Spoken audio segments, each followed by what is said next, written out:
Hello once again, Pokemon Tabletop friends and players. My name is Lance, as always, and today we are going to be going over the Coordinator class and its affiliated sort of sub-game, mini-game, if you will, contests.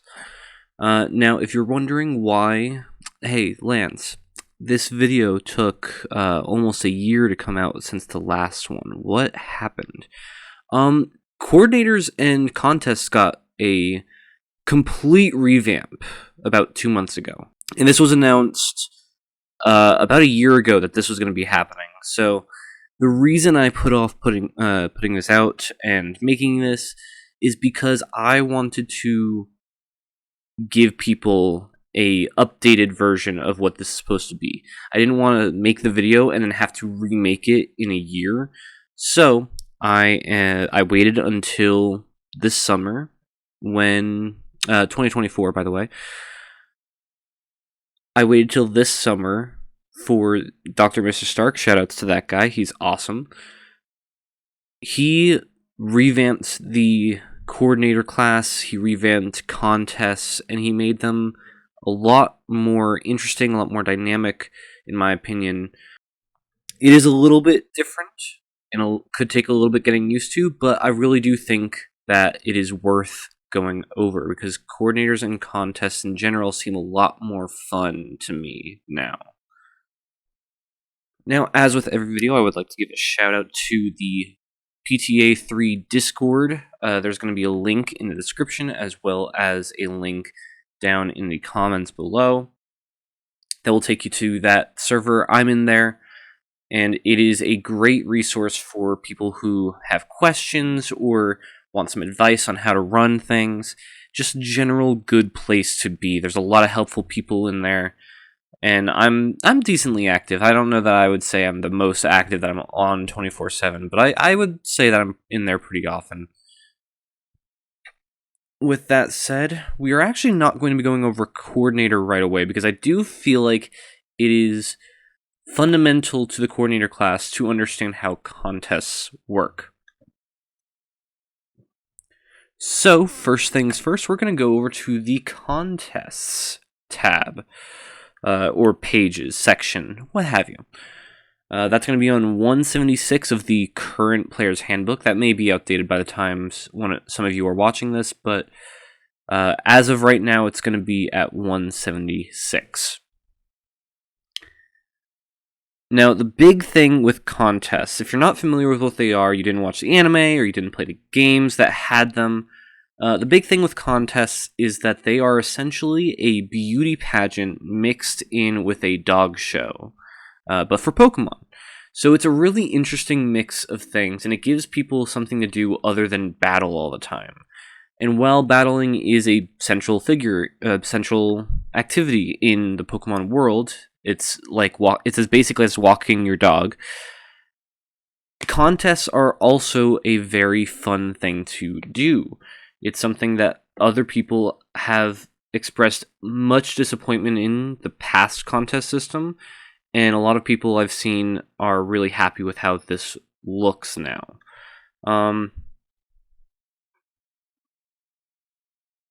With that said, we're going to go over some basics real quick. So, first things first, your goal is to win as many star points as you can. Alright, that is your goal.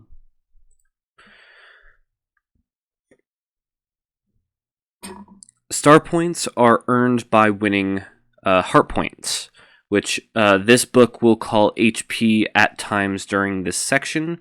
If you see HP during the contest section, that is what it is referring to. It's not hit points, not health points. It is heart points, which does kind of sound like you're going to be talking about how much life you have left, but trust me, that's not what we're talking about. Basically, you want to earn as many star points as you can, and those star points will allow you to win should you have the most at the end of the contest. There are going to be 3 judges that you are competing for, and each judge will have 3 star points to give out. There's going to be 8 at maybe not random, but 8 that the GM will decide, plus 1 that will be the most heart points earned by a player, regardless of what they're doing. You're going to be competing over the course of 5 rounds, plus an introductory round. And if you are diligent enough, you may be able to research the judges ahead of time and see what kind of appeals they like. Now, during the introduction stage, you're going to be introducing yourself and your Pokemon to the judges. You can make insight checks on the judges to see what they are looking for, and this is also a time where some judges may start, judging you. Certain judges will give star points specifically through the introduction stage. This is not something that's going to happen every single time, but it is something to be aware of because there are times where you may need to focus on how your Pokemon looks, what their contest stats are. I'll get to that in a moment. And generally, how they are presented. Are you a groomer? Have you groomed your Pokemon very well? Are you an accessorizer? Do you have an accessory for your Pokemon to roll some heart points immediately for? These are some things to think about, but they're not going to be something that you're going to always encounter in a contest. So we're going to shelf that for now. During the introduction stage, this is also when the contest type is introduced.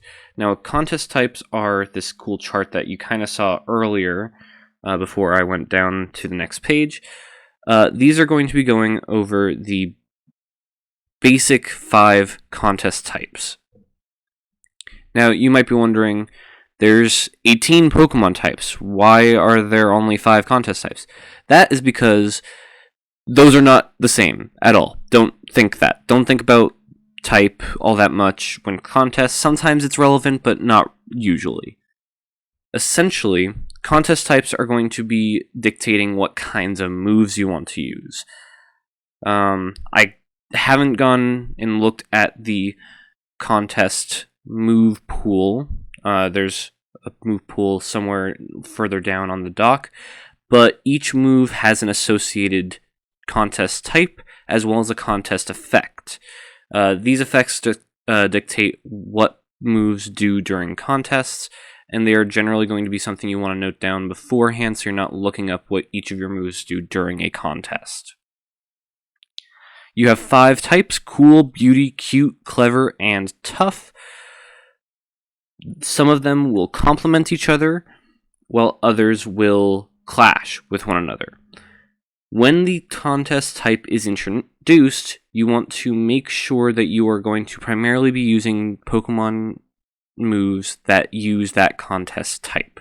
Say it's announced to be a tough contest, I want to be using a lot of my tough moves. I don't want to be using my beauty or cute moves because those will clash, and those will hurt my chances of winning. You also have cool and clever in that scenario that won't boost your chances of winning, but they definitely won't hurt them. It's just going to be a neutral move that you could use in that situation if you don't have a tough move readily available. With that said, we're going to move on to the appeal stages. Now, as I said earlier, there are 5 rounds during the appeal stage. During each round, you are going to perform one move for one judge, and you will choose that judge when you make the appeal. Depending on what the contest type for that move is, the judges will either have their voltage raised, decreased, or stay the same. This is going to be entirely based on the contest type for both the contest and the moves, and if they correlate with one another. Keep that in mind. It's something that will come up every single turn you have in a contest. Raising a judge's voltage is very important. If a judge's voltage reaches 5, that person, that contestant that earned the 5 voltage immediately gets 3d4 heart points added to the appeal that made that 5 voltage hit. The judge will be electrified for the rest of the contest at that point, where each of their heart point totals will be doubled for that contest. It should be noted that performing the same move twice in a row in a contest will hurt your chances. It'll trigger the effect, and it will change the voltage, but it will not give you the heart points. This is very important, because oftentimes you are not going to want to do that. There is one contest effect that is called reliable. It will allow you to use the same move multiple times without any penalty, but that is something that only a few moves have. So you're going to want to primarily be going for moves that are different from the moves you used last round. This is something that was changed from the original contest. Essentially, beforehand, it was a predetermined order that the GM would tell you who is going when in a contest. Now, however, whoever wants to go first can. It is all up to the person performing. If someone wants to go first, they can go first. If multiple people want to go first, the tiebreaker is going to be the Pokemon's speed stat. The highest speed will go first. So it helps to have a fast Pokemon in your contest, but it's not a requirement by any means. Do keep in mind, just because you perform for one judge does not mean the other judges aren't paying attention. If you performed a move that would give you heart points towards a different judge's star point categories, then that still counts toward that star point category. Unless, of course, it's something like performed specifically to this judge. Obviously, that's not going to count for any of the other judges. But that's something to note, because that means you don't have to just target the same judge every time because you think they want to be performed to the entire time. It's a very good thing to keep note of. One thing before I get to the award stage is that creativity is very helpful in roleplay in general, but especially so in contests. If you've watched the anime, you've seen how Dawn, May, Ash, all of them have used moves that are meant for battle in ways that are absolutely beautiful. And it is something that you should be trying to do, to describe how your Pokemon is using that move to perform. If you do so in such a way that the GM appreciates, they may give you 1 or 2 extra D4 rolls for that appeal. On to the award stage. The award stage is when you hear what star points have been won by who. As I said earlier, the coordinator that wins the most star points will be the winner of the entire contest. If there's a tie in who had the most star points, the contest halls are allowed to award first place to multiple contestants. So if there's a 3-way tie of 3 star points won by 3 people each, we have 3 winners. That's awesome. With that said, we're more or less done talking about the contests themselves. If we want to scroll down, we can see that there's a multitude of variants for contests where you might be performing with 2 Pokemon. You might be switching out what kind of contest type you're using every round. It's all a bunch of different things that you could be using. It's an interesting thing to take note of, but you don't necessarily have to use those as the GM. You could just do a plain and simple contest every time if you wanted to. That said, here are some ideas for what star points are going to be. These are, of course, not the only ones, but these are star point categories that could be if your GM needs ideas. They can also create their own. I know I create my own when I'm doing these contests, so do not think that this is going to just be something that is randomly decided. This is going to have intent most of the time. That said, only 8 of them will be randomized. As I said earlier, the highest total heart points from appeals will always be awarded. That is the number one thing about contests. You're always going to have that category. I mentioned earlier that each move has contest keywords. That's going to be on 180. If this book is updated again and that's pushed later. I'm sorry, but it's going to be in the index or the whatever. I forget what the thing at the beginning of the book is called, but you'll be able to see what pages this is on. It's all together, so not going to be a hard thing. There's also the contest moves, which will tell you what each contest keyword, what each move has in terms of the keyword, as well as what contest type it is. With that said, I think it's time to start talking about Coordinator proper. Now, Coordinator is going to be favoring special defense and speed. This kind of makes sense because these are the stats that correlate to performance and acrobatics, things that performers have to be at least decent at. So, if you're going to be going for Coordinator, I recommend those two stats as your big two stats. There's 5 advanced class options as usual, and you get to choose 2 of Acrobatics, Athletics, Deception / Bluff, Diplomacy / Persuasion, Performance, and Sleight of Hand. Getting on to the various features. As a Coordinator, you're primarily going to have features that do 2 things. We'll have a contest effect and a battle effect. This allows Coordinators to, very often in battle, be the support tank. They're going to have Helping Hand, Follow Me, various different things that will help opponents out during a scruff. For example, put your hands in the air. You're going to be able to use Helping Hand in combat, but in contests, you're going to be able to add your special defense or speed modifier to an appeal that matches the star point category that you're already aware of. This can be very helpful so that if you do know any star points, you will absolutely be able to focus on that one and ensure that you at least get one. The other level 1 skill is going to be Wondrous Applause, which essentially gives you the crowd pleaser effect. I'm not going to go over what that is. You essentially get to add the crowd pleaser effect on your Pokemon's moves in a contest. Additionally, you can instead use Encore in combat. Next, you're going to have a favorite festival. As I covered in the Stat Ace option for Ace Trainer, you're going to pick one of the contest types to be your favored type.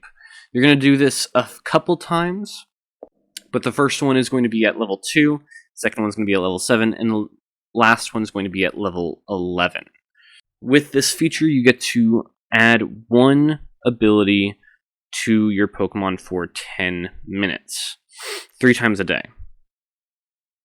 This can be very helpful because, as you can see, there's a few that are pretty useful. Inner Focus is very good for when you're facing Pokemon that really like to stun. You've got Overcoat for if you're facing a Sandstorm team. And there's just a couple others that maybe not as good, but could be very situationally good. At 4, you're going to be informed of at least one star point category you do not already know. This is going to be buffed to 2 at level 11, and you'll be able to roll Perception with a bit of a buff as well, using your modifier for speed or special defense.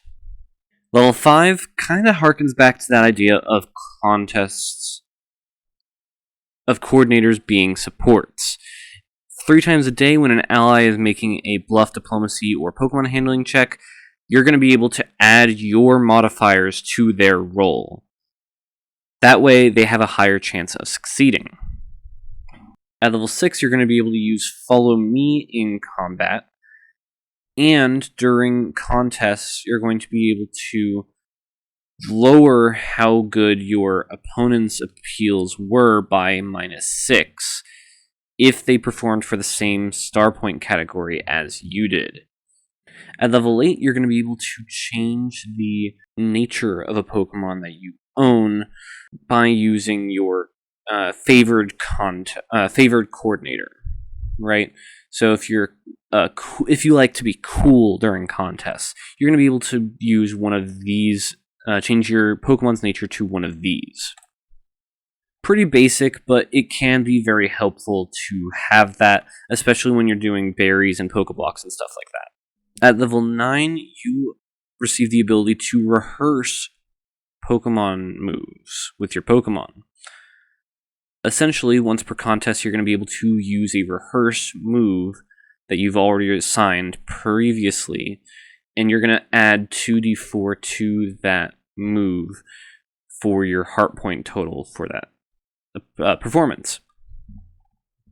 Additionally, 3 times a day, you're going to be able to add one of these effects, depending on what your favorite contest type is.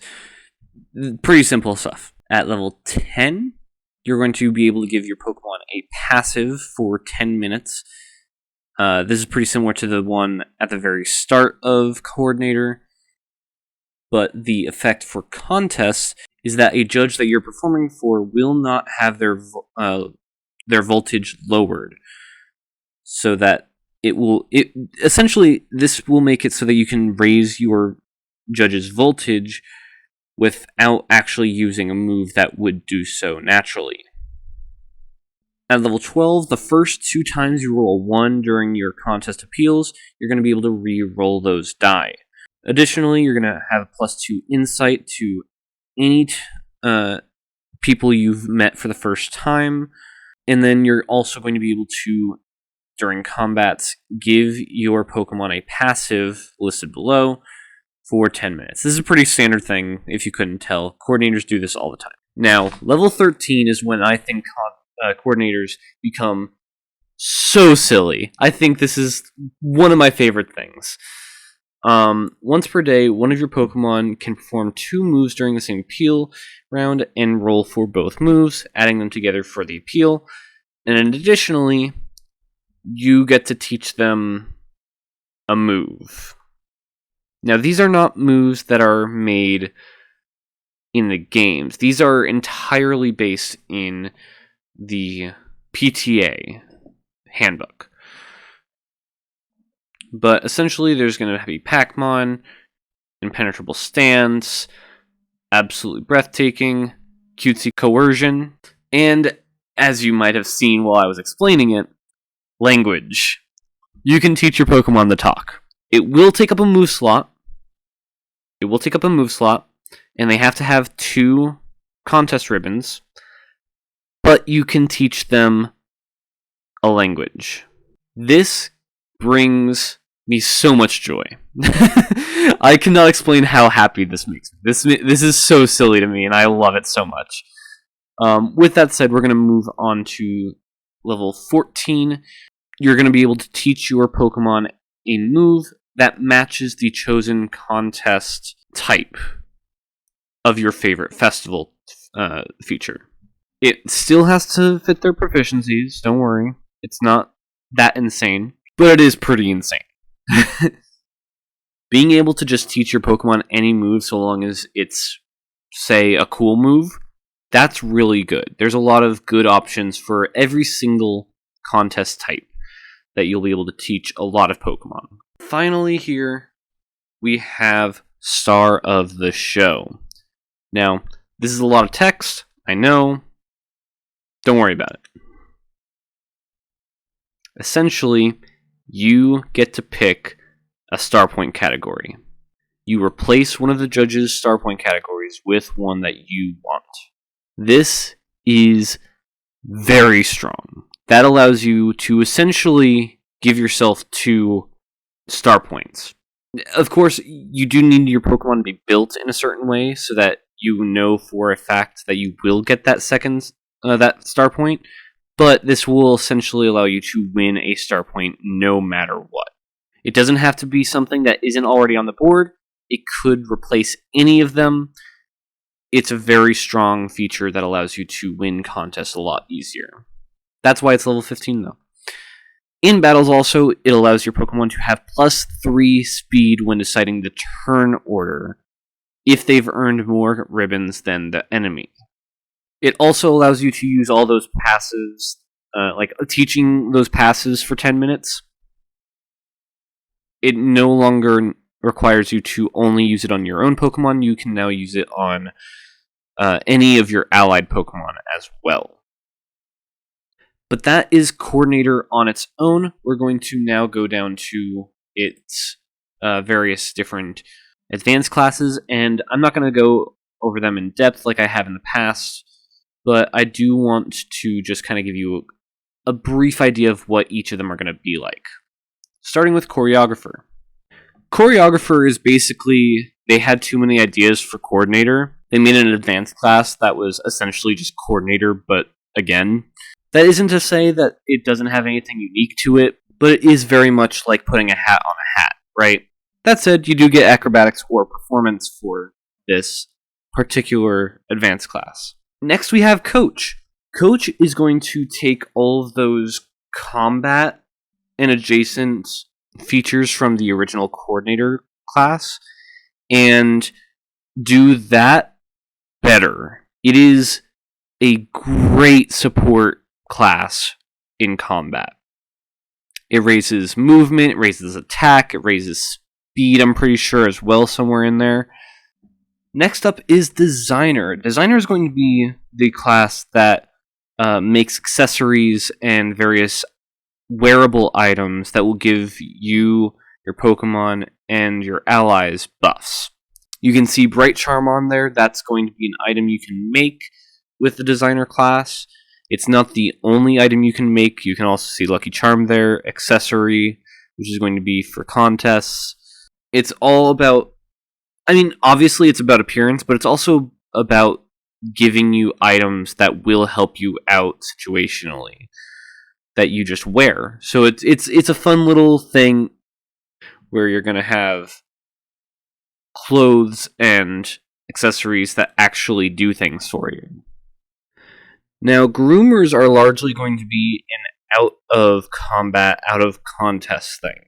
Obviously, Groomers do affect things in contests or in battle, but they don't actually do much of their grooming stuff in those settings. They do it in preparation for those settings. You can see here at level 2, you're going to be able to do some of these effects. There's the ability to understand Pokemon, or at the very least, make them not hostile towards you. It's various different things that allows you to prepare and better set yourself up for success in those settings. And finally, we have Rising Star. I know I mentioned earlier that Choreographer was Coordinator on Coordinator. This is kind of similar to that, but in a much more bardic sense. You're going to be, as the name implies, someone well known, right? And because of that, you'll be able to use your skills a little bit to gain attention or perhaps even distract people so that your team can do other things. When I called it Bardic, it's kind of because I equate Rising Star especially to the Bard class in D&D, but Rising Star has its own niche aside from that, and it's a really interesting one. There's a reason that Diantha is the cover person for this. It is very much, I'm a celebrity, everyone pay attention to me. But it's not in a way that is necessarily debilitating for a table. It could be something that they use to great effect for the table, not just at the cost of the table. With that said, that's more or less everything to do with contests and the Coordinator class. So, hopefully you guys understand these a little bit better. I'm happy to be continuing these because I do really enjoy helping people out with these, even if my videos aren't always the cleanest. With that said, I'm going to be tackling Ranger next. It's one of the few classes that I haven't actually touched all that much, so that one might take a while to get out so that I understand Ranger properly. But for the time being, that's going to be it from me. Hope you guys have a great day, and I will talk to you guys next time.